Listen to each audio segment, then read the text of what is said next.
Entonces, el tema de la ponencia de hoy es el uso de herramientas informáticas para reportar la calidad de agua de ecosistemas acuáticos de forma remota, ¿no? ¿Por qué esto es importante? Porque, como ustedes conocen, hay, en primer lugar, una forma tradicional de evaluar la calidad del agua, que es a través de los parámetros físicos y químicos, a través de los cuales se hacen comparaciones con los estándares vigentes, nacionales, internacionales, para poder determinar la calidad de un cuerpo de agua, ¿no? O sus potenciales usos, ¿no? Uso doméstico, agrícola o conservación del ambiente acuático, ¿no?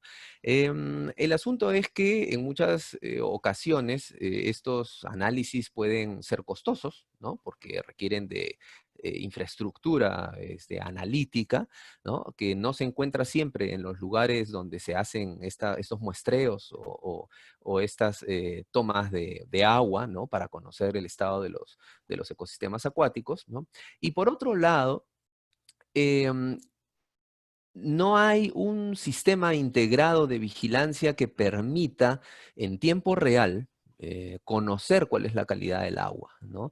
El levantamiento de información toma mucho tiempo, el reporte de la información toma tiempo, eh, pero por lo que estoy mencionando, por esta cadena, ¿no? Entre la toma de muestra, el arribo a un laboratorio, el análisis, el reporte, la publicación. Entonces, ocurre que el usuario final, que es quien debe tomar decisión sobre el mejor uso de sus recursos hídricos, tiene que esperar mucho y en algunos casos nunca accede a la información. Entenderán que el Perú es un país enorme, ¿no? Donde tenemos infinidad de ríos, arroyos, lagunas, cochas, etcétera, que son utilizados con distintos objetivos. Y claro, no tenemos muchas veces una base para saber si es que los podemos usar o no, si el ambiente es degradado, o si es que hay que tomar alguna medida, por ejemplo, de conservación o remediación. Entonces, las herramientas informáticas ayudan a poner en manos del usuario final, ¿no? Este tipo de información que, ojo, es una información orientadora, es una información que nos permite tener un panorama general de lo que está ocurriendo, pero es muy útil porque permite identificar lugares problema, ¿ah? Para poder destinar ahí recursos y utilizarlos de manera mucho más eficiente, ¿no? Además que facilita la colaboración, la participación de los ciudadanos, ¿no? Un poco lo que conocemos como ciencia ciudadana, en el uso de estas herramientas y que los hacen partícipe, los hacen parte, los hacen, digamos, uno más del equipo, ¿no? A diferencia de lo que ocurre en muchos casos cuando viene el Estado, por ejemplo, la Dirección de Salud o la Autoridad Nacional del Agua, o el Ministerio del Ambiente, ¿no? A tomar muestras y donde la población no necesariamente toma parte, ¿no? O conocimiento de lo que se está haciendo. Entonces, este webinar trata justamente de ver cuáles son todas las ventajas que hay detrás de utilizar herramientas informáticas basadas, en este caso, en bioindicadores, ¿no? Y además, lo positivo que es conocer a tiempo la calidad de un recurso para poder tomar una buena decisión sobre su uso. Bueno, muy bien. Entonces, este trabajo ha sido desarrollado a lo largo de muchos años, sobre todo en ecosistemas de gran altitud, en especial la Cordillera Blanca, ¿no? También se ha hecho en la cuenca del río Chillón, del río Rímac, en fin, incluso en las alturas de Ayacucho, ¿no? En Chuschi, pero gran parte de este trabajo se ha desarrollado en Ancash, en la Cordillera Blanca, como digo, donde hay un problema muy importante, ¿no? Que es el cambio climático, y cómo este ha venido impactando seriamente la integridad, la cantidad de reservas glaciares y de agua y la calidad del agua, ¿no? Entonces, voy a hacer referencia en buena parte de esta presentación a este trabajo que hemos desarrollado en esta zona del Perú, en la zona altoandina, ¿no? Hay una idea clave que quiero empezar mencionando y es que, como ustedes saben, los ecosistemas nos brindan una serie de servicios que son fundamentales para la vida, no solamente para sostener las cadenas tróficas, el funcionamiento de los ecosistemas, sino además cadenas de valor que son importantísimas, ¿no? Para el turismo, para la agricultura, ganadería, incluso la minería, en fin, una serie de actividades de importancia económica que no podrían existir sin un abastecimiento continuo de agua, ¿no? Pero además de agua limpia. ¿Ah? Este es un poco el kit del asunto también, porque en muchos casos nos preocupamos por la cantidad de agua y el estrés hídrico. Lo que no pensamos siempre, y no es una idea que está enlazada de manera frecuente, es cantidad-calidad, ¿no? Si bien es cierto, debemos pensar en asegurar la cantidad de agua, ¿no? Para distintas actividades de trascendencia, no podemos olvidar que esta agua debe ser de calidad, ¿no? Y lo que está ocurriendo en muchos casos es que el agua está desapareciendo y la calidad está empeorando, ¿no? Entonces, como dice aquí, el deterioro de los ecosistemas en general, hablo de los acuáticos porque es digamos, el núcleo de esta presentación, pero en general disminuye su capacidad de regular y de brindar servicios, ¿no? Em, ¿Qué es lo que ocurre en la cordillera de los Andes en general? Bueno, hay eventos climáticos extremos que han llevado a la pérdida de un porcentaje bastante alto, ¿no? Entre el 30 y 40% en los últimos 50 años, ¿no? de la masa glaciar en la Cordillera Blanca y en general en todas las cordilleras nevadas del Perú, ¿no? Con lo cual no solamente la cantidad de agua está siendo afectada, sino la calidad. ¿Por qué?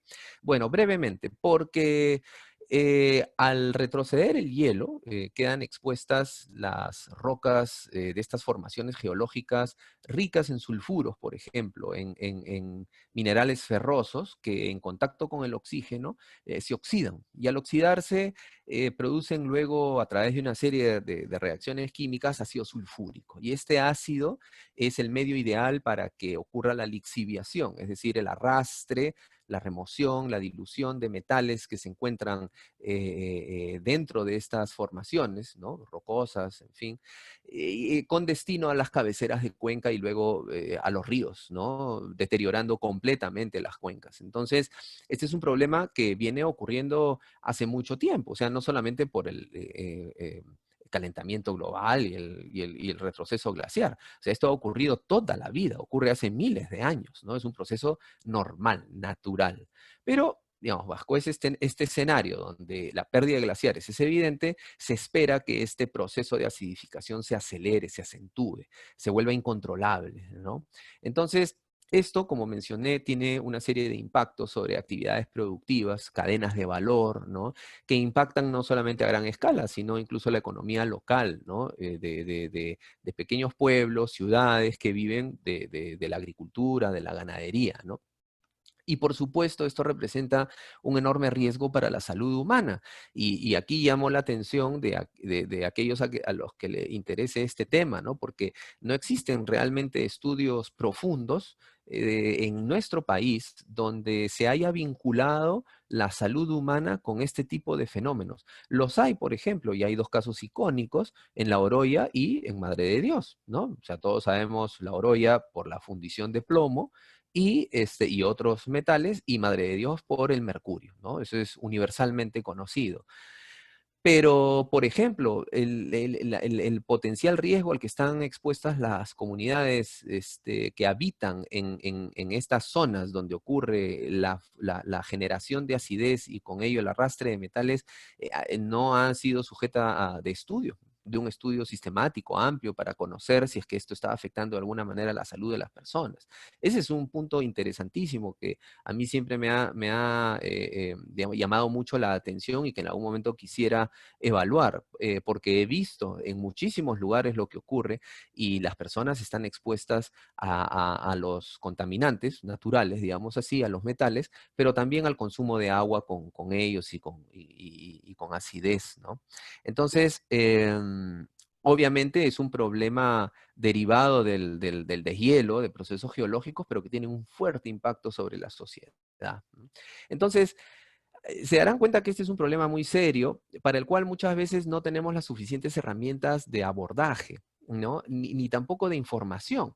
Podemos tener quizá tecnología para conocer qué es lo que está pasando, en fin, analizar muy bien, pero ¿cómo es que yo transmito esa información? ¿Cómo uso la información? Eso es crucial. Entonces, aquí lo que queremos es justamente poner en manos del usuario final herramientas sencillas con las que están familiarizados para justamente poder acercarlos a esta realidad, ¿no? Y poder conocer cuál es la calidad de sus recursos hídricos, ¿no? Bueno, muy bien. Hablando un poco del caso, ¿no? En los últimos más o menos 30 años, ¿no? Ha habido cambios fundamentales en el área, en el área glaciar de la Cordillera Blanca, como se puede ver aquí, ¿no? Y esto ha traído, por supuesto, enormes impactos sobre el abastecimiento de agua, sobre el funcionamiento de los ecosistemas y también sobre la calidad de vida de las personas. Como decía hace un momento, el retroceso glaciar afecta la calidad de los recursos hídricos y con ello, por ejemplo, la economía local, ¿no? Entonces, vemos en este cuadro, en esta imagen, que a lo largo de estos últimos 30 años aproximadamente, ha habido una pérdida de área bastante grande a lo largo de la Cordillera Blanca, ¿no? Y esto, repito, ha traído consecuencias hasta el día de hoy y que se supone van a incrementarse, porque el retroceso glaciar no se ha detenido y además se mezcla con otros factores, como la polución, por ejemplo, ¿no? Del carbono que se asienta sobre los glaciares y favorece la acción negativa de la radiación solar, ¿no? En cuanto al derretimiento, ¿no? Entonces, imágenes como las que vemos aquí, de la laguna Shayap, que es una de las que conforma la subcuenca Quilcay, que es la que abastece de agua a la ciudad de Huaraz, está completamente acidificada, ¿no? Esta laguna en los años 70, mediados de los 70, ya había empezado a acidificarse. Y ustedes pueden ver, por ejemplo, aquí, a lo lejos, se nota, déjenme ver, perdón. Aquí a lo lejos se puede ver, voy a usar el puntero. Si notan el puntero, se puede ver un arroyo, ¿no es cierto?, de agua que viene del deshielo, pero que recorre estas faldas que hace probablemente 30 años estaban cubiertas de hielo, pero que ahora se oxidan de manera permanente y esto produce acidez y liberación de metales en esta cabecera, ¿no? Aparentemente es un lugar, digamos, bastante digamos, bonito, ¿no? Un paisaje bastante bonito, pero esta es un agua que tiene un pH de 3.3, 3.4, ¿no? Es bastante ácida. Y obviamente eso se nota luego en los sedimentos, río abajo, en las rocas como precipitados de óxido de hierro, ¿no? Y de manganeso, aluminio y otros, que empobrecen la calidad del ecosistema. Y obviamente las comunidades que viven ahí, las comunidades acuáticas, ¿no? Entonces, acá podemos ver cómo es que existe una zonificación en la Cordillera Blanca debido justamente a estos procesos de retroceso glaciar, ¿no? Y donde hay un ingreso importante de metales tóxicos, como por ejemplo el arsénico, el manganeso, el aluminio, el cadmio en algunos casos, el plomo. Entonces, hay lugares donde estos niveles superan largamente los estándares de calidad ambiental. Eh, vamos a ver. Oh, algo ha pasado aquí. Vamos a retroceder acá. Bueno, no sé, alguien parece que está dibujando. ¿O soy yo? No lo sé. Bueno, yo estaba con el puntero en todo caso. Entonces se puede ver que hay una zonificación, si ustedes se dan cuenta, como había dicho, en cuanto a la presencia de estos metales, ¿no? A lo largo de todo el callejón de Guaylas. En algunos lugares más, en algunos menos, pero sobre todo por razones naturales, como vengo diciendo, es decir, por deshielo, por lixiviación, por drenaje ácido de roca, y no necesariamente por actividad minera, ¿no? Recordemos que el Parque Nacional Huascarán, creado en los años 70, es un área intangible donde no hay actividad minera actualmente. Se conservan algunas que existían ya desde antes de la creación del parque y que son propiedad de algunas comunidades campesinas, ¿no?, de la zona.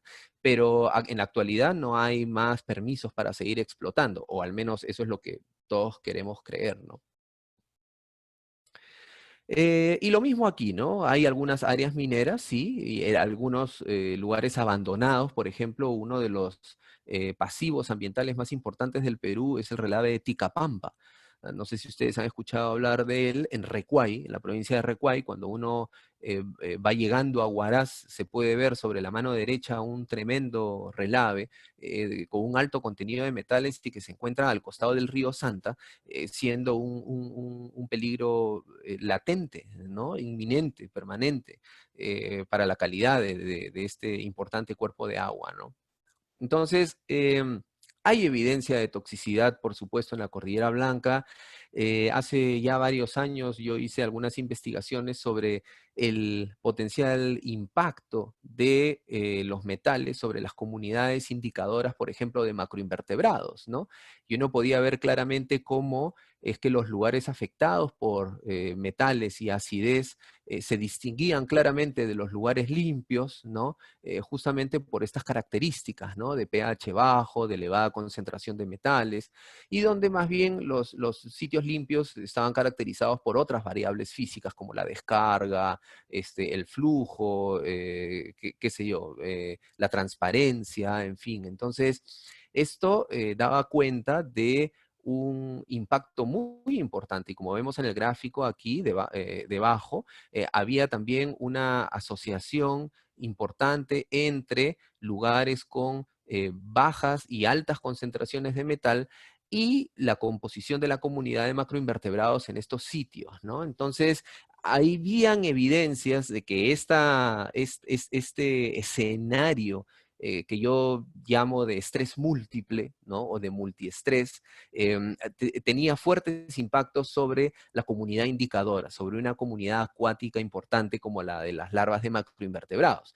Entonces, en ese momento dije, bueno, de repente uno puede utilizar cierto tipo de métricas que ayuden justamente a sintetizar esta información con miras a emplearla como un sistema de monitoreo, como un sistema de reporte de calidad de agua. Entonces empezamos a probar varios índices bióticos, ¿no?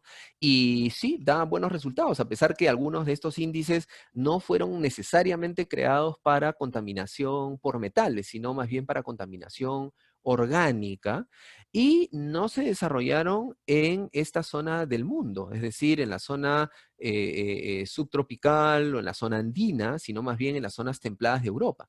Aún así, fuimos capaces de adaptar estos índices con las familias de macroinvertebrados presentes en estos lugares de gran altitud, y, digamos, había la posibilidad de evidenciar diferencias en la calidad de agua, al menos entre los sitios contaminados y los sitios limpios, ¿no?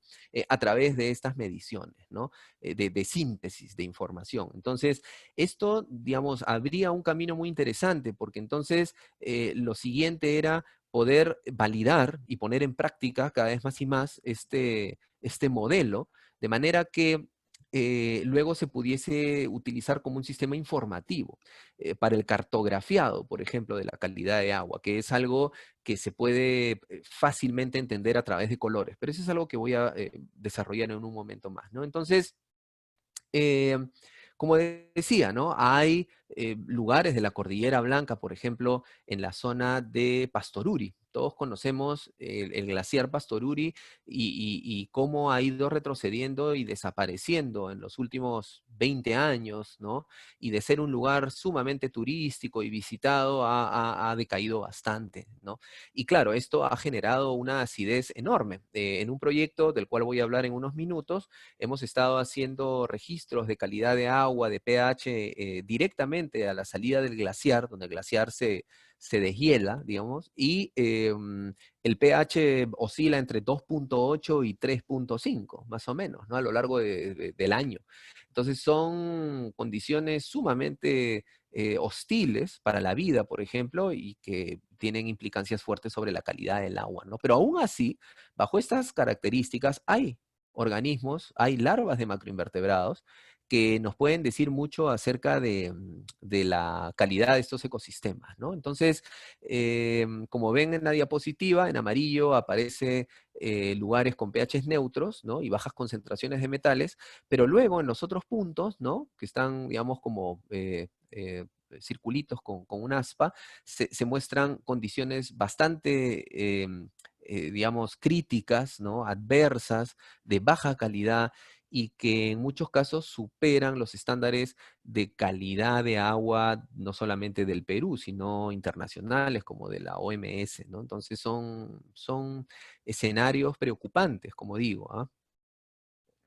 Pero también hay evidencia de toxicidad en la Amazonía, ¿no? La minería del oro, está de más hablar de esto, porque es bien sabido el impacto que tiene la minería artesanal, ilegal, en fin, y, digamos, las consecuencias que esto ha traído en los últimos años, ¿no? Uno puede ver en áreas protegidas, incluso como desde 1985, ¿no? Estamos hablando también de más de 35 años aproximadamente, cómo es que no solamente se ha perdido buena cantidad del bosque, sino que esto también está íntimamente relacionado con los niveles de contaminación por la presencia de minería artesanal, de minería ilegal, ¿no? Entonces, en esta zona es evidente que hay un impacto muy fuerte sobre el funcionamiento de los ecosistemas, sobre la biota, ¿no? Terrestre, acuática, y también vemos, por ejemplo, la acumulación de mercurio en sedimentos. Y aquí hay un tema interesante, ¿no? Porque estos bioindicadores de los que he estado hablando, los macroinvertebrados, son en general bentónicos. Quiere decir que habitan en asociación con los sedimentos, con los fondos, ¿no? Con los lechos de los ríos, de las cochas, de las lagunas. Y entonces están en íntimo contacto con lo que hay en el sedimento, o sea, con la calidad del sedimento. Y obviamente con, digamos, esa parte de los contaminantes del sedimento que pasan a la columna de agua a través de una serie de mecanismos físicos, químicos, etcétera, cambios de pH, en fin, pero están expuestos a estos cambios, ¿no? Entonces, repito, o sea, estos macroinvertebrados, pueden ser utilizados en cualquier lugar, entendiendo que su presencia puede revelar las condiciones no solamente del instante en que nosotros las observemos y de la toma de la muestra, sino anterior. O sea, son un buen registro acumulado de información porque son comunidades que se han adaptado y que viven desde hace no solo décadas, toda su vida, ¿no? Han evolucionado en este lugar. Entonces, representan e indican e informan sobre la calidad de estos ambientes. Entonces, repito, en el caso particular de Madre de Dios y otros lugares del Perú donde se practica este tipo de minería, claro, hay una concentración importante de mercurio y otros contaminantes en los suelos, que también podrían ser hidrocarburos, qué sé yo, en zonas donde hay explotación petrolera, de gas, como fuese. Y, y claro, hay acumulación afectando estas comunidades y afectando la calidad del ventos, ¿no? Entonces, hay suficientes estudios de distribución, acumulación de contaminantes como el mercurio en suelos, en sedimentos, en peces, en fin, e incluso en humanos. Entonces, bueno, ¿cómo adaptarnos a esta situación? Es decir, ¿cómo es que uno puede revertir o mejor dicho, cómo es que uno puede, sí, revertir la falta de información? Porque eso es importante. O sea, ¿qué es lo que motiva esto? No lo motiva necesariamente la contaminación. Nosotros no vamos a solucionar la contaminación. Nosotros no vamos a impedir el cambio climático, no vamos a impedir el drenaje ácido de roca, pero sí lo que podemos hacer es mejorar nuestra capacidad de reportar, de informar, ¿no? Entonces, a falta de un buen sistema integrado, nacional, como uno lo quiera llamar, que existe, pero claro, no se da abasto, entonces surge esta pregunta, ¿no? Es válida, ¿cómo uno se adapta? Bueno, primero, evaluar el estado de los ecosistemas a través de distintas métricas, a través de distintos modelos, ¿no? Digamos, ecológicos, ecotoxicológicos, en fin, ¿no? Hidrológicos, como quiera, uno lo quiera llamar. eh, Fortalecer las capacidades de gestión, pero para eso primero yo tengo que conocer el problema, ¿no? En todas sus aristas, ¿no? Esto a mí me debería llevar a mejorar mis herramientas de monitoreo. Por ejemplo, el uso de indicadores biológicos, que es una de tantas, ¿no? Y que complementa además los métodos tradicionales como los físicos y químicos, ¿ah? O sea, son métodos complementarios. Remediar la contaminación. Eso sí, de alguna manera uno puede, digamos, tratar de repetir lo que la naturaleza hace en los bofedales, por ejemplo, o en ecosistemas de autofiltración o purificación del agua, ¿ah? A través de infraestructura verde, los famosos wetlands construidos o humedales construidos, ¿no? Para garantizar la calidad del agua, ¿no? O sea, conservación de los ecosistemas. Integrar a los actores sociales, asegurar cadenas de valor, esto es sumamente importante también porque, como habíamos dicho, la calidad del agua afecta de manera importante la economía local, mediana, grande, nacional, etcétera, y la salud de las personas, ¿no? Entonces, para esto se necesita trasladar esta tecnología, esta información, que más usuarios se capaciten en su validación, incluso, ¿no? En su puesta en práctica. Bueno, muy bien. Nuestra diversidad, que es amplia, ¿no? Es rica, y eso lo sabemos, ofrece una oportunidad para crear tecnología local a través de las herramientas de monitoreo, ¿no? Entonces, como venía diciendo, hay formas tradicionales, ¿no? Que son aceptadas, son mundiales, están certificadas, en fin. Pero claro, no aportan toda la información que uno quisiera, ¿no? Porque recuerden que uno va a campo, toma una muestra, analiza, y el resultado, cualquiera sea la variable, representa el momento de la toma de la muestra. Uno podría, por ejemplo, instalar sensores, poner sensores en distintos lugares que están permanentemente reportando cada, qué sé yo, 10 segundos, un minuto, una hora, el tiempo que uno desee, y puede recoger esa información a través de distintos sistemas, ¿no? Qué sé yo, de satélite, lo que uno quiera, ¿no? Incluso telefónicos, en fin. Pero claro, si es que no fuese así, y son los métodos tradicionales, uno se queda con la duda de si luego de esa toma de muestra las cosas van a continuar igual o van a empeorar. O sea, eso yo no lo sé, no puedo saberlo. Entonces, para poder, digamos, ir un poco más allá y conocer mejor la funcionalidad y la integridad de este ecosistema, lo mejor es poder combinar estas técnicas tradicionales con otras un poquito más aplicadas. Por ejemplo, la diversidad de indicadores biológicos, ¿no? Que hay miles, hay muchísimos, peces, algas, diatomeas, en fin, especies vegetales, macroinvertebrados, ¿sí? Las larvas de los macroinvertebrados, que no todos son insectos, por supuesto, pero que habitan en estos cuerpos de agua, habitan en eventos, tienen un ciclo acuático y cuya presencia o ausencia nos pueden decir muchísimo sobre la calidad de estos lugares, porque estos taxa ocurre que manifiestan distintos niveles de sensibilidad frente a la contaminación, ¿no? Hay familias extremadamente tolerantes, como decía hace un momento, que son capaces de vivir a un pH de 3, 4, y otras que no, que solamente pueden existir a pHs de 7, ¿no? Y bajo condiciones de extrema limpieza, por ejemplo, del agua, en fin, ¿no? De poca perturbación. Entonces, esas diferencias de tolerancia, digamos, frente a las condiciones ambientales es lo que ha llevado a estas comunidades a estructurarse, adaptarse y mostrar la composición que tienen actualmente, ¿no? Entonces, por eso me gusta ponerlo como un rompecabezas. Es decir, estas son piezas, ¿no es cierto?, que uno encuentra en distintos ecosistemas y que puede poner y sacar de acuerdo al estado del agua, ¿no? Al estado del ecosistema que uno encuentra. Entonces, esto es algo sumamente interesante. La composición de la comunidad es algo que puede ser de mucha utilidad para reportar sobre la calidad de un ecosistema, ¿no? Entonces, nosotros, por ejemplo, desarrollamos hace ya varios años estas cartillas de identificación para campo.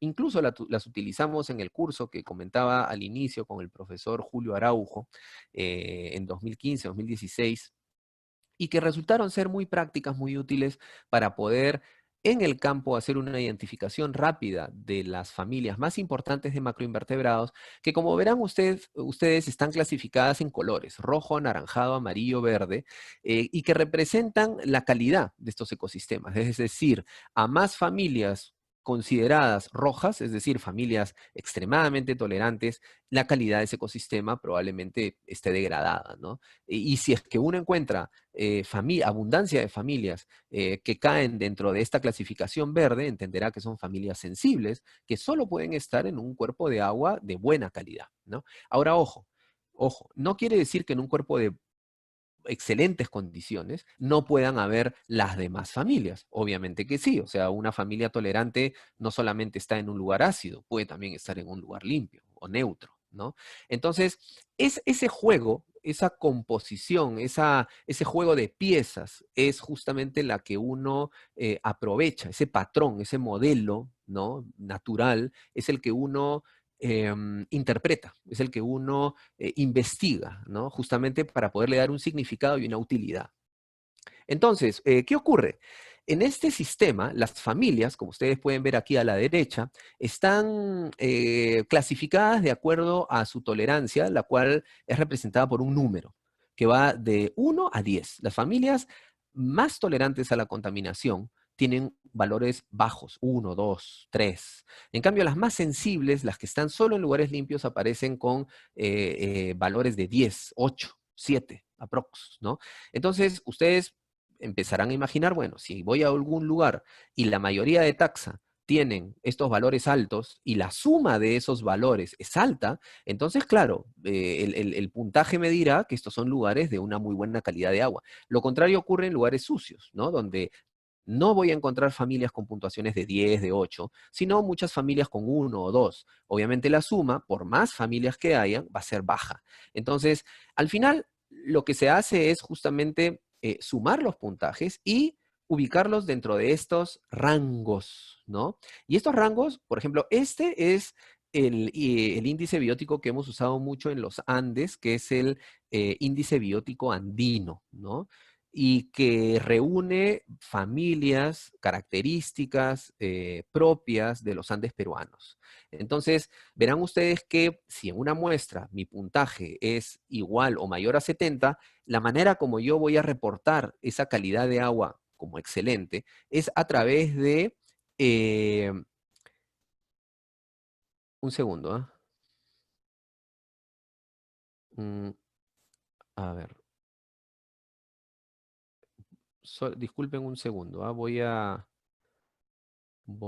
volver a poner la presentación. Denme un segundo.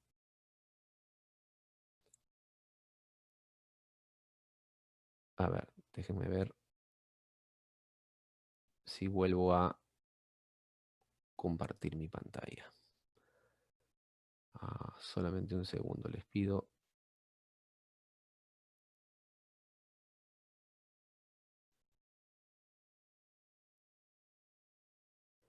Ujú.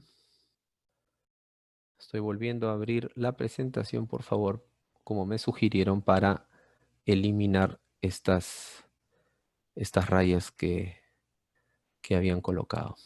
Bueno, vamos a ver.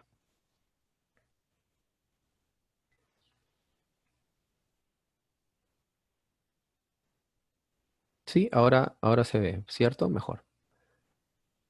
Bueno, entonces, lo que les decía, si es que yo tengo valores bajos, los voy a clasificar como muy mala calidad de agua y lo reportaré como colores rojos, anaranjados, amarillos, ¿no? Entonces es muy fácil de interpretar para el usuario las personas que utilizan finalmente estas herramientas y que van a usar el agua para su vida diaria, ellos no son biólogos, no saben de taxonomía necesariamente, pero sí saben muy bien que el color rojo significa peligro y el color azul o verde significa, digamos, que algo está bien, ¿no? Entonces, esa es la idea detrás de esto, ¿no?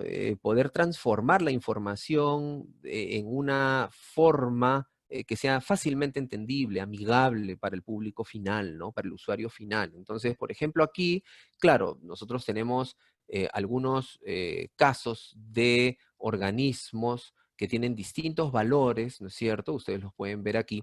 Y, por ejemplo, este odonata es característico de la región amazónica, y es justamente el motivo de una idea que actualmente estamos desarrollando con investigadores de ciencia, la doctora Claudia Vega, con el doctor Julio Araujo, en fin, para poder utilizar los taxa de odonata como sensores, indicadores de mercurio, porque esto ya se ha hecho antes en otros lugares. Entonces, sería sumamente provechoso adaptar o modificar estos índices de los que estoy conversando, para las características de esta zona, ¿no? Donde tales o cuales taxa, familias, en fin, macroinvertebrados, son representativos. Entonces, eso ayudaría muchísimo a no solamente sintetizar la información, sino hacerla mucho más fácil, ¿no? Mucho más digerible. Em, por ejemplo, esta tabla es parte de una tesis de pregrado del Laboratorio de Ecotoxicología, donde se compararon diferentes índices, aquellos que en algún momento mencioné, aplicados y desarrollados en zonas europeas, por ejemplo, y para materia orgánica, contaminación orgánica, y el índice biótico andino, ¿no? Desarrollado para toda la zona andina, digamos, no solamente del Perú, sino de otras latitudes. Entonces, aquí podemos ver que funciona bastante bien el índice, es decir, aplicando el índice biótico andino vemos colores verdes, ¿no? Que representan una calidad de agua buena, ¿no? Buena, amarilla, regular, y los lugares contaminados, que sabemos de antemano que lo estaban por el análisis de metales, por el pH, etcétera, más bien son indicados por colores amarillo, anaranjado, rojo, etcétera, ¿no? Entonces, esto da cuenta de la capacidad del índice para poder distinguir entre lugares de referencia y lugares contaminados, ¿no? Los otros índices también lo hacen, por ejemplo, el BMWP para Inglaterra, España, Cuba, Colombia también lo hacen, y si se dan cuenta, uno de los que se acerca más al ABI es el de Colombia. A pesar de ser el BMWP, por ser, digamos, una región cercana, entonces, claro, podría estar integrada por macroinvertebrados muy parecidos a los de el Perú, ¿no? Entonces tenemos este resultado. Ahora, con toda esta información, nosotros diseñamos, primero de manera bastante sencilla, luego de forma un poquito más elaborada, el aplicativo móvil llamado AquaBioSmart, que está disponible para Play Store, ¿no es cierto?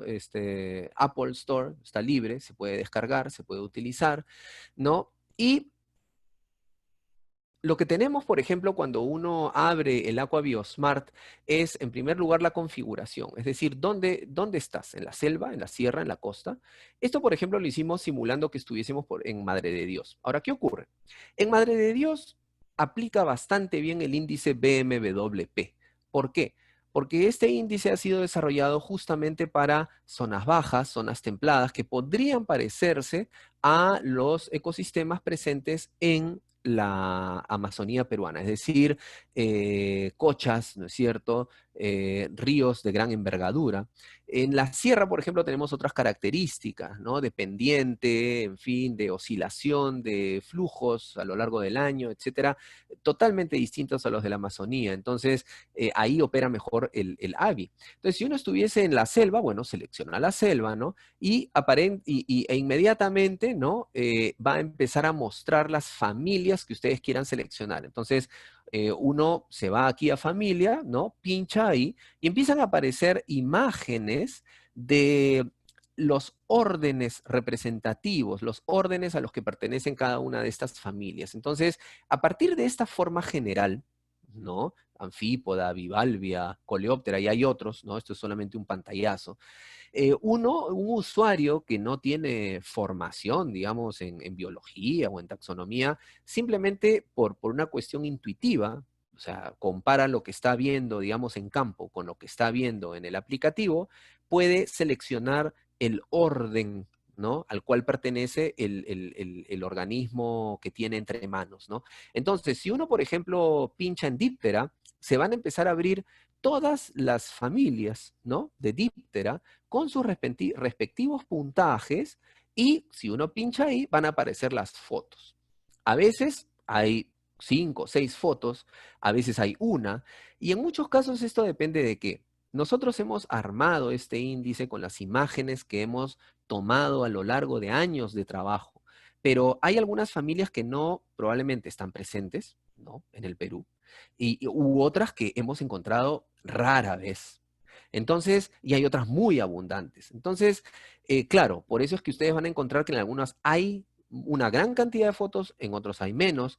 En aquellas que han sido, digamos, muestras colectadas por nosotros y las fotografías por nosotros, aparecerá laboratorio de ecotoxicología y aquellas que no, aparecerá la referencia de donde se han tomado, ¿no?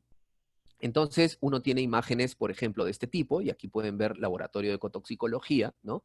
Entonces, claro, si es que luego de ver todas las fotos el usuario dice, sí, estoy convencido que esto es Simulide, por ejemplo. Ah, ya, Simulide, bueno, entonces pincha en la familia y automáticamente el aplicativo registra el puntaje que le corresponde a Simulide, por decir 5, ¿no?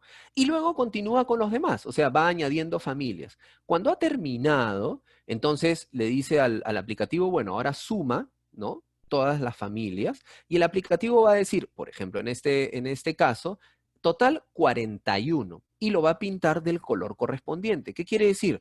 Que esta es agua de calidad intermedia, regular. Y uno tiene todas las familias con los puntajes respectivos, etcétera. Luego puede guardar el lugar, por ejemplo, lugar Madre de Dios, punto de muestreo 001, ¿no? Y alguna otra información que puede ser físico-química, si ustedes tienen un equipo multiparámetro y están trabajando y tomando muestras en el campo, ¿no? Etcétera. Entonces, luego uno sube los datos a una nube, ¿no? Ahora, el acceso a la nube no es general. Eso sí tiene acceso un grupo de personas que son quienes manejan el aplicativo y quienes de alguna manera están encargados de validar esta información. ¿Correcto? Entonces, ¿cómo se ve esta información? Bueno, como un panel como una hoja de Excel, donde uno tiene los datos de hora, fecha, ubicación geográfica, las familias, los puntajes, los comentarios, anotaciones, la calidad del agua, todo, ¿no? Y entonces lo que uno puede hacer es volcar esa información en un mapa, de manera que si es que el usuario está subiendo la información en ese instante en campo, es decir, si tiene cobertura, quien está administrando o a cargo de la base de datos, inmediatamente va a recibir esa información y puede saber en el instante cómo es la calidad del agua en ese lugar en Madre de Dios. Ahora, si no tiene señal, bueno, se guarda y apenas el teléfono capte una señal, se van a enviar automáticamente estos reportes, ¿no? O sea, la información no se pierde. Entonces, es algo sumamente, digamos, interesante de utilizar, ¿no? Y muy práctico, es intuitivo, es amigable.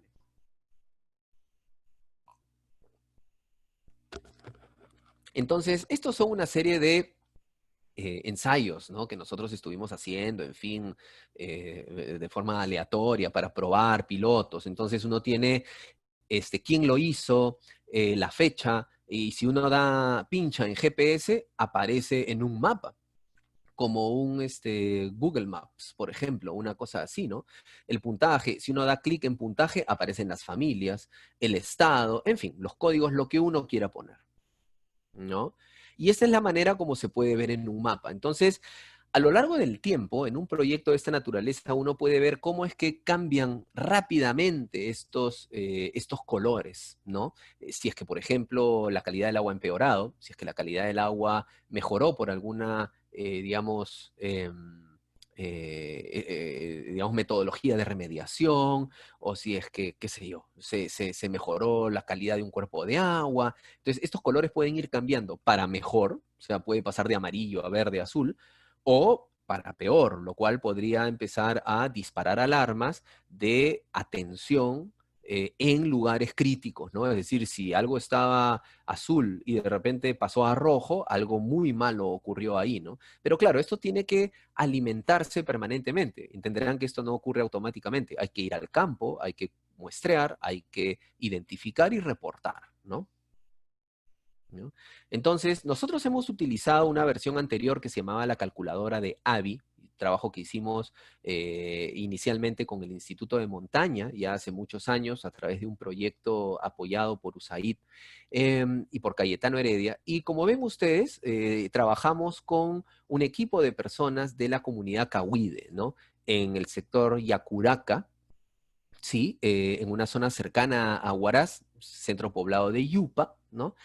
Y tuvimos muy buenas experiencias, ¿no? De colecta, de captura, de cómo es que la gente se organizó para poder, a través de estas cartillas que les mostré con las fotos de los macroinvertebrados, poder calcular la calidad del agua, ¿no? Obviamente el equipo técnico, el equipo de investigadores, de docentes, hizo lo mismo en paralelo y al final comparamos los resultados y la verdad es que salió muy bien. Es decir, las personas sin tener formación académica o experiencia en este tipo de mediciones fue capaz de determinar con mucha precisión la calidad del agua. Y luego hicimos toma de muestras de agua, las analizamos y coincidían muy bien, digamos, había mucha correspondencia entre la calidad del agua y el valor de los índices bióticos. Esto lo hemos hecho después, por ejemplo, con guardaparques en el Parque Nacional Huascarán.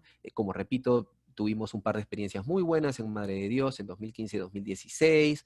Entonces, es una manera bastante, digamos, cómoda de poder evaluar calidad de agua y cuanto se repita en más lugares, tanto mejor porque eso va a validar el sistema, ¿no? Entonces, aquí tenemos algunas evaluaciones, ¿no? Con la gente de las comunidades y el reporte en unas fichitas, ¿no? Que ellos mismos elaboraron. Entonces, al final, ¿cómo se publicó este resultado? ¿No? De esta manera y el resultado fue que el agua era de regular calidad, ¿no? Actualmente el proyecto Cascada, que es un proyecto financiado por el Fondo Newton Paulet entre Perú e Inglaterra, ¿no? Viene desarrollando actividades en la zona de la Cordillera Blanca y tiene como objetivo poder determinar la vulnerabilidad de las subcuencas glaciares, ¿no? Vulnerabilidad al cambio climático en términos de afectación por drenaje ácido de roca. Uno de los objetivos es poder poner a prueba la capacidad de infraestructura verde instalada en la zona como un sistema remediador de agua ácida. Pero ¿cómo vamos también a evaluar la eficiencia de este sistema remediador? A través de la comunidad de bioindicadores que existe en este humedal, ¿no? En este sistema de remediación. La presencia, ausencia de las familias de macroinvertebrados nos van a decir si es que se está recuperando el agua bien o no se está recuperando. Entonces, ya venimos trabajando hace más de un año con integrantes de la Junta de Riego, ¿no? de esta zona, capacitándolos en el uso de los macroinvertebrados, yendo a campo, haciendo mediciones, etcétera, lo cual está resultando bastante bien, bastante interesante, la gente está muy comprometida y esto como digo, también lo hicimos en Madre de Dios, estas son algunas de las imágenes, y claro, al final hicimos unos ejercicios muy interesantes en la pizarra, ¿no? Y encontramos que habían lugares de muy buena calidad de agua, como pueden ver ustedes aquí, y lugares de muy mala calidad de agua, ¿no? Entonces tuvimos la suerte de encontrar distintos tipos de afectación y ver cómo estos índices funcionaban, ¿no? Entonces, bueno, para terminar, el impacto de esta metodología tiene distintas manifestaciones, digamos así, ¿no? La transferencia de esta tecnología, ¿no? Verde, autosostenible, ¿no? Y a bajo costo, Añade valor a la biodiversidad nativa, por supuesto. Es un método, como han visto, bastante fácil, rápido, fácil de entender, ¿no? De comprender. Uno puede hacer evaluaciones a pequeña escala o a gran escala, o sea, desde arroyos hasta cuencas, ¿no? Microcuencas hasta cuencas. La gente participa, lo cual es sumamente importante, el compromiso de las personas, ¿no? Conocer cómo la biodiversidad puede ayudarlos a evaluar su ambiente, ¿no? Las características de su ambiente, y finalmente fortalece la capacidad de gestión y la toma de decisiones, ¿no? Para finalizar, tenía un mensaje que darles, y es el siguiente, ¿no? Lo que nosotros hacemos es simplemente descubrir un mensaje que la naturaleza tiene. Esta composición de comunidad, que en mi caso es el de los macroinvertebrados, pero que podría ser de reptiles, podría ser de aves, de lo que ustedes deseen, esa composición, esa comunidad, esa estructura, no es gratuita. Es producto de la evolución, es producto de una serie de factores ambientales que han ido modelándola hasta el día de hoy. De manera que si somos capaces de descubrir cuál es ese mensaje, el mensaje de estos, como digo yo, patrones, secuencias, códigos que se repiten infinitamente, vamos a tener una herramienta muy poderosa entre manos. Lo que les muestro es un grabado de un holandés muy conocido que es Maurits Escher, ¿no? Probablemente ustedes lo conocen, y que tenía este afán, ¿no? Y esta inclinación y este cariño por la naturaleza, y él trataba de describir justamente estos patrones, ¿no? Estos complejos arreglos biológicos que finalmente no solamente nos llaman la atención por su belleza, sino también por esta capacidad de transmitirnos un mensaje. Entonces, ¿qué es lo que la ciencia puede hacer con esto? ¿No? Nosotros podemos descifrar estos códigos, estos patrones, ¿no es cierto? Podemos interpretar los cambios, cómo un patrón cambia de agua mala a agua buena, ¿no? Cómo la composición de la comunidad puede cambiar. ¿Y para qué? Justamente para al final poder utilizar esta información para ayudarnos a solucionar problemas, ¿no? Entonces, no quería dejar de agradecer a muchas instituciones que me han ayudado, a mí, a mi equipo de trabajo, a quien considero fabuloso, extraordinario, valiosísimo, a lo largo de los últimos más de 14, 15 años, ¿no? En la Universidad Cayetano Heredia, sobre todo mis estudiantes, tesistas, colegas. He recibido apoyo de USAID, del Instituto de Montaña, que son colegas también valiosísimos en Huaraz, el CONCITEC y Fondesit, de la Universidad Santiago Antúnez de Mayolo, del Parque Nacional Huascarán, de la International Foundation for Science de Suecia, de UNESCO y de la Universidad de Ámsterdam en los Países Bajos. Bueno, muy bien. Quiero agradecerles, espero esto haya sido de interés para ustedes, y podemos abrir entonces los micrófonos para las preguntas. Exacto, muy bien, gracias Raúl. Y sí, tenemos preguntas. Nuestro público ya nos ha estado dejando sus comentarios en el chat. ¿Dejo Entonces, de compartir la comencemos. Dime. pantalla, Marta? ¿Perdón? Sí, sí, si quieres la dejas de compartir y entramos Bueno, todos a voy a, nuestra sala virtual. voy a Sí, prender la no, luz un ratito, que cada vez se me ve exacto, no menos. te Un segundo. preocupes, sí, ya estamos Un ratito. avanzando la hora. Recordarles si tenemos dudas, las podemos ir apuntando en el panel del chat. Vamos a tener unos minutos con Raúl para poder darles respuesta rápidamente.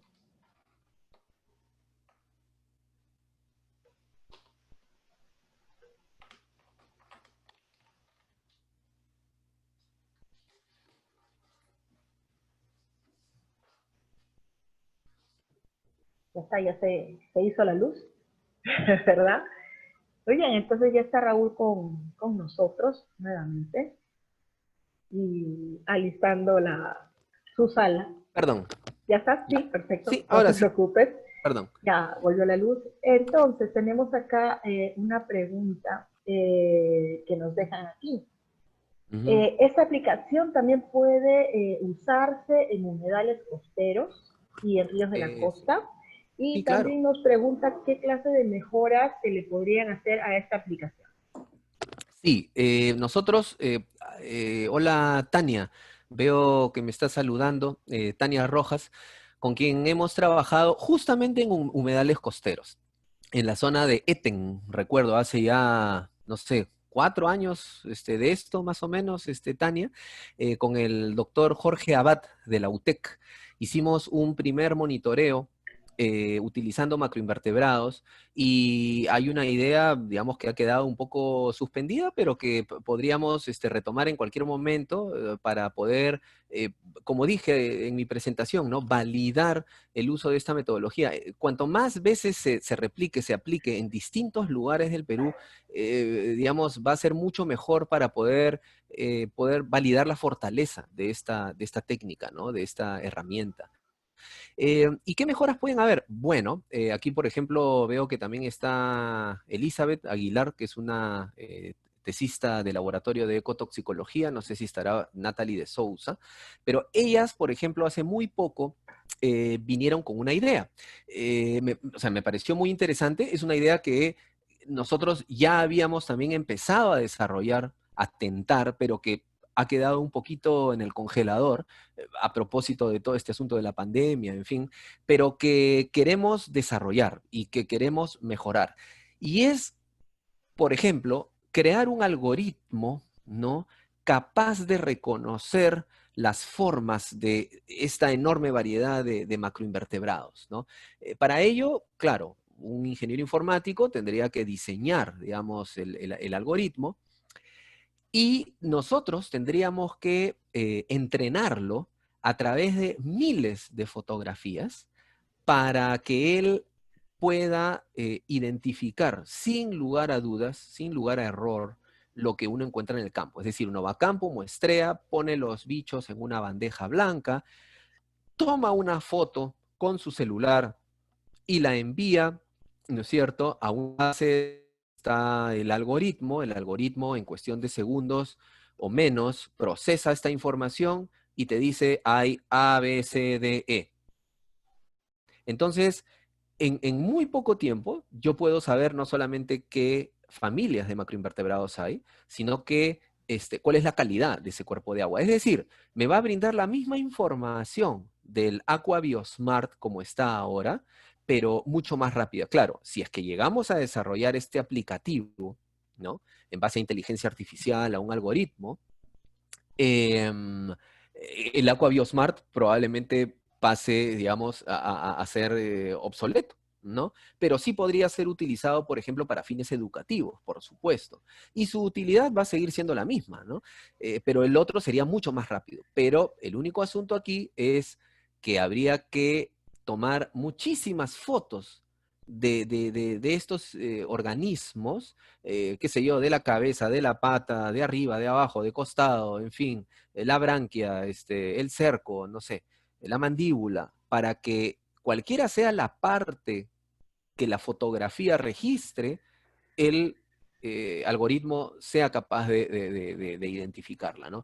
Ese es un trabajo bien complicado, no es fácil. Es decir, con 10 fotografías no entrena un algoritmo se entrena con miles de imágenes. Esta es una idea que en algún momento eh, planteamos con el doctor Mirko Simic, ¿no? Del Laboratorio de Bioinformática de la Universidad Cayetano Heredia, de los Laboratorios de Investigación y Desarrollo, quien con su equipo de trabajo ha hecho exactamente lo mismo, pero no para macroinvertebrados, sino para el diagnóstico remoto de enfermedades como la tuberculosis, por ejemplo, ¿no? Entonces, es un modelo probado, es un modelo que funciona, pero hay que invertir mucho tiempo en alimentar el algoritmo y entrenarlo y enseñarle a identificar estos bichos, ¿no? No es imposible, pero sería, digamos, un golazo, como quien dice, porque con una sola fotografía yo puedo conocer la calidad de un cuerpo de agua, ¿no? Eso. Sí, de esa manera diría yo se puede mejorar. Y como digo, cuanta más veces uno repita la experiencia en otros lugares, más fuerte va a ser la herramienta para poder hacer diagnóstico de calidad de agua, ¿no? Sí. Tenemos aquí otra pregunta. Nos dice, ¿los árboles también podrían actuar como bioindicadores? A través, me Eh, parece, de los anillos de crecimiento, la anatomía de la madera. Sí, O sea, la única diferencia es que en el caso de los macroinvertebrados, tú puedes ir con una red al campo, ¿no? A un cuerpo de agua y obtener la muestra con mucha facilidad. Si tú no talas un árbol, no tienes cómo saber de los anillos ni cómo están formados, ¿no? Pero sí, y esto me hace recordar, hace unos 2 o 3 años con mis estudiantes del curso de Introducción a las Ciencias Ambientales, hicimos proyectos de curso eh, orientados al diseño de aplicativos, ¿no? No eran aplicativos o sea, que se diseñaron y se transformaron en un app, sino simplemente el esbozo, la concepción, ¿no? ¿Cómo se vería? Y recuerdo que un grupo, ahora que hablan de los árboles, este, pensó en un app que podía, por ejemplo, fotografiar las hojas de los árboles. Y ustedes saben que si es que hay contaminantes en el suelo, deficiencia de nitrógeno, de fósforo y otros, uno puede evidenciar, digamos, el impacto, ¿no?, de estas deficiencias en daños que ocurren en el tejido foliar. Entonces puede verse, qué sé yo, voy a decir cualquier cosa, ¿Qué pasó, necrosis mamá? o coloración Agarra amarillenta, eso. ¿no? Que se ¿Qué puede pasó? observar y que se puede fotografiar, ¿no es cierto? Y también se puede registrar como una, digamos, como una evidencia de daño, por decir algo. O sea, eso, por ahí podría ir un poco la cosa, ¿no? En el caso de los árboles, ¿no? Que tenemos acá otra pregunta y nos dice si podrían existir nuevas familias de macroinvertebrados usados como bioindicadores en futuras investigaciones. Eh, Perdón, Marta, no te Así escuché al se final, sube. perdón. Discúlpame. A ver, nos preguntan si podrían existir nuevas familias de macroinvertebrados para ser usados como bioindicadores en Hombro futuras nomás. Espera, mamá, investigaciones. espera. Sí, sí, por supuesto. Es decir, o sea, ocurre que cuando yo llevo más de 10 años haciendo esto, por ejemplo, en la cordillera de los Andes, eh, nunca, y esto siempre es algo que a uno lo emociona, nunca debe desecharse la posibilidad de encontrar una nueva especie, ¿no? Una nueva familia que no haya sido todavía identificada, reportada para el Perú. Probablemente las posibilidades sean cada vez menores, ¿no? Porque cuando uno lleva tanto tiempo haciendo esto, las chances de encontrar algo diferente van disminuyendo. Probablemente para lugares donde no ha habido una exhaustiva investigación o una exhaustiva exploración de los taxa de macroinvertebrados, como quizá la Amazonía, exista una mayor posibilidad, pero hay muchísima información de Brasil, de Colombia, ¿no? Que comparten con nosotros ecosistemas similares. Entonces, siempre hay la posibilidad, ¿no? Y más o menos en el mismo sentido de ir adaptando estas metodologías, nos pregunta si se pueden modificar las puntuaciones, si es que se Eh, busca pues adaptar estos índices a diferentes lugares. sí, por supuesto. Ese es un gran reto, ¿no? Ese es algo que nosotros siempre hemos encontrado como un cuello de botella, porque a ver, ¿cómo es que uno determina el puntaje que tiene una familia? O sea, ¿cómo saber si le corresponde 4 o 5? ¿Por qué no 6? ¿No? Bueno, esos puntajes, digamos, surgen de la ocurrencia de ese taxa en cuerpos de agua que tienen siempre la misma calidad de pH, de, qué sé yo, oxígeno disuelto, de conductividad, de fósforo, nitrógeno, qué sé yo. Entonces, pero eso implica un trabajo muy arduo, ¿no? O sea, indica hacer una especie de reclasificación de los puntajes. Entonces, nuevamente, para poder reasignar un puntaje o darle un puntaje a una especie que antes no existía y que de repente he encontrado, ¿no?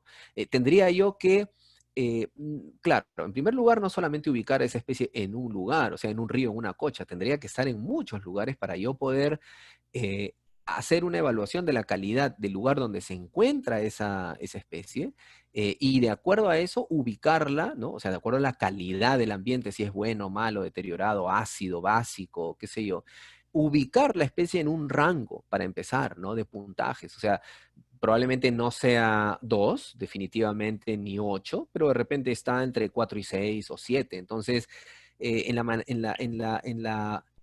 digamos, forma en que que la ocurrencia de esta especie, este taxa, en la medida que ocurra con más frecuencia, entonces voy a poder validar ese puntaje con más certeza, ¿no? Muy bien, acá una pregunta más. Y nos pregunta cuáles son los requisitos para establecer un indicador biológico. Eh, bueno, los indicadores biológicos tienen características que son básicas, ¿no? Por ejemplo, baja movilidad, ¿no? De preferencia, ¿por qué? Porque lo que se quiere es que sea representativo del lugar. Los peces lo son también, por ejemplo, ¿ah? Bioindicadores muy interesantes. El problema de los peces es que se mueven mucho, se trasladan mucho.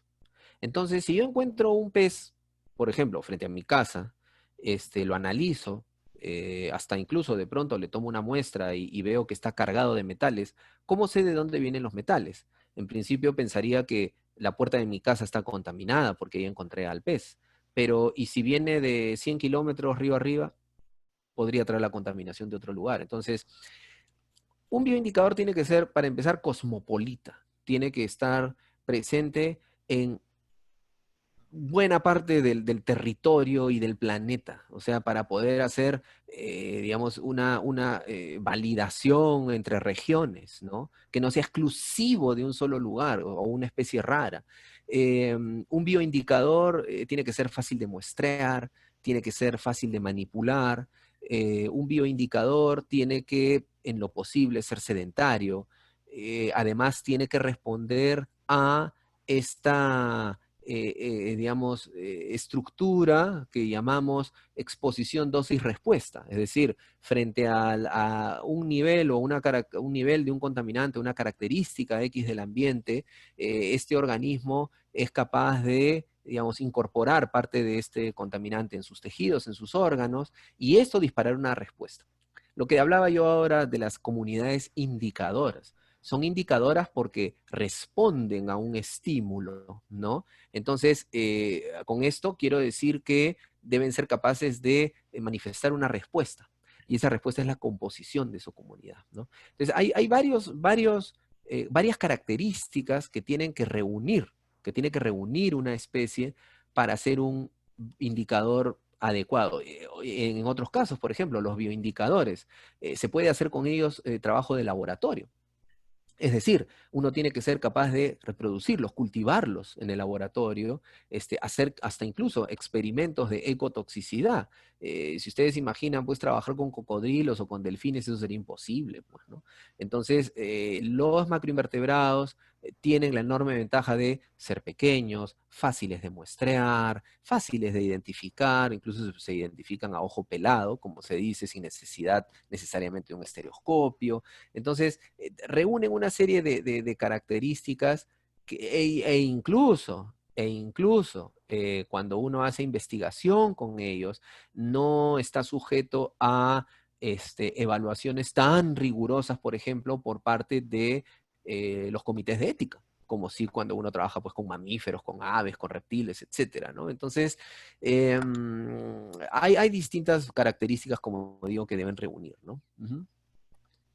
Muchísimas gracias y nos hemos pasado largo del tiempo. Tenemos un interrogante final de Madeleine Menacho. Ujú. Ella no le ha quedado claro si cuando uno sale a campo con el app y va a ser capaz de reconocer todas las muestras de macroinvertebrados en un lugar automáticamente. Sí, se lo podrías Este, aclarar un poquito. bueno, a ver, lo que uno tiene que hacer es un muestreo, ¿no? Con una red, lo que sea, tamizar la muestra, colocarla en una bandeja, separarla, limpiarla, y entonces a partir de ahí es que empiezas a utilizar el aplicativo. El aplicativo debería, por la cantidad de taxa que tiene, porque mira que tiene el BMWP y tiene el ABI también, o sea, tiene dos índices, ¿ah? Y cada uno de estos índices tiene por lo menos unas 50 familias, más o menos. O sea, tienes una buena cantidad de taxa que podrías encontrar. Quizá hayan algunas que no, como dije en algún momento, pero ¿por qué? Porque hay familias que ocurren solamente en los Andes. O sea, si tú vas a muestrar en la costa o en la selva y utilizas el AVI, probablemente no vayas a encontrar algunas especies, ¿no? Y viceversa, también el BMWP. Entonces, ahí uno tiene que un poquito, digamos, jugar con también lo que se sabe previamente, la taxonomía de los macroinvertebrados, de los bioindicadores de estos lugares. El app tiene que mejorar. En este momento no es que sea perfecto, o sea, puede haber algunos taxa que, como dices, no los vayas a encontrar en el app. Pero justamente esos son los puntos de mejora que uno quiere, ¿no? Es decir, colectar muestras que el app no registra, que el app no tiene, digamos, incorporadas o que no tiene fotos, y entonces poder hacer una buena identificación en el laboratorio, ¿no? Y a partir de eso, de repente, una incorporación, ¿no? Al app, y eso sería sumamente interesante, ¿no? Ok, muchísimas gracias, Raúl. Y sí, se nos han quedado unas cuantas preguntitas. Ujú. A los amigos que hoy día nos han acompañado, lo que sí podemos hacer es pasarles la presentación. Sí, Así que claro. por favor, si nos dejan su nombre y su correo electrónico en el panel del chat, Ujú. nosotros en los próximos días les estamos alcanzando la copia PDF de la presentación que hoy día amablemente Raúl Noel Zamuro ha compartido con nosotros en Jueves Conciencia.